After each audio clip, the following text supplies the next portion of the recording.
एक समय की बात है, एक राज्य में एक प्रतापी राजा राज करता था। एक दिन उसके दरबार में एक विदेशी आगंतुक आया और उसने राजा को एक सुंदर पत्थर उपहार स्वरूप प्रदान किया। राजा वह पत्थर देखकर बहुत प्रसन्न हुआ। उसने उस पत्थर से भगवान विष्णु की प्रतिमा का निर्माण कर उसे राज्य के मंदिर में स्थापित करने का निर्णय लिया और प्रतिमा निर्माण का कार्य राज्य के महामंत्री को सौंप दिया। महामंत्री गांव के सर्वश्रेष्ठ मूर्तिकार के पास गया और उसे वह पत्थर देते हुए बोला, महाराज जी मंदिर में भगवान विष्णु की प्रतिमा स्थापित करना चाहते हैं। 7 दिवस के भीतर इस पत्थर से भगवान विष्णु की प्रतिमा तैयार कर राजमहल पहुंचा देना। इसके लिए तुम्हें 50 स्वर्ण मुद्राएं दी जाएंगी।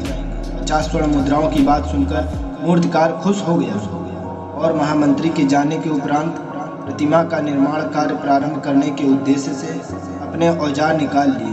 अपने औजारों में से उसने एक हथौड़ा लिया और पत्थर तोड़ने के लिए उस पर हथौड़े से वार करने लगा, किंतु पत्थर जस का तस रहा।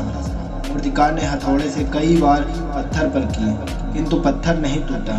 50 बार प्रयास करने के उपरांत मूर्तिकार ने अंतिम बार प्रयास करने के उद्देश्य से हथौड़ा उठाया, किंतु यह सोचकर हथौड़े पर प्रहार करने के पूर्व ही उसने हाथ खींच लिया कि जब 50 बार वार करने से पत्थर नहीं टूटा तो अब क्या टूटेगा। वह पत्थर लेकर वापस महामंत्री के पास गया और उसे यह कहकर वापस कराया कि इस पत्थर को तोड़ना नामुमकिन है, इसलिए इससे भगवान विष्णु की प्रतिमा नहीं बन सकती। महामंत्री को राजा का आदेश हर स्थिति में पूर्ण करना था, इसलिए उसने भगवान विष्णु की प्रतिमा निर्मित करने का कार्य गांव के एक साधारण से मूर्तिकार को सौंप दिया।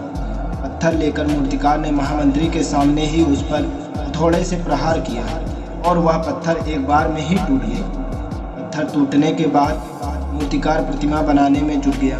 इधर प्रधानमंत्री सोचने लगा कि काश पहले मूर्तिकार ने अपने अंतिम प्रयास और किया होता तो सफल हो गया होता और 50 स्वर्ण मुद्राओं का हकदार बनता।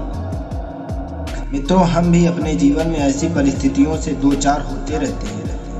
कई बार किसी कार्य को करने से पूर्व या किसी समस्या के सामने आने पर उसका निराकरण करने के पूर्व ही हमारा आत्मविश्वास डगमगा जाता है और हम प्रयास किए बिना ही हार मान लेते हैं। कई बार हम 1-2 प्रयास में असफलता मिलने पर आगे प्रयास करना छोड़ देते हैं, जबकि हो सकता है कि कुछ प्रयास और करने पर कार्य पूर्ण हो जाता या समस्या का समाधान हो जाता। यदि जीवन में सफलता प्राप्त करनी है तो बार बार असफल होने पर भी तब तक प्रयास करना नहीं छोड़ना चाहिए जब तक सफलता नहीं मिल जाती। क्या पता जिस प्रयास को करने से पूर्व हम हाथ खींच ले वही हमारा अंतिम प्रयास हो और उसमें हमें कामयाबी प्राप्त हो जाए।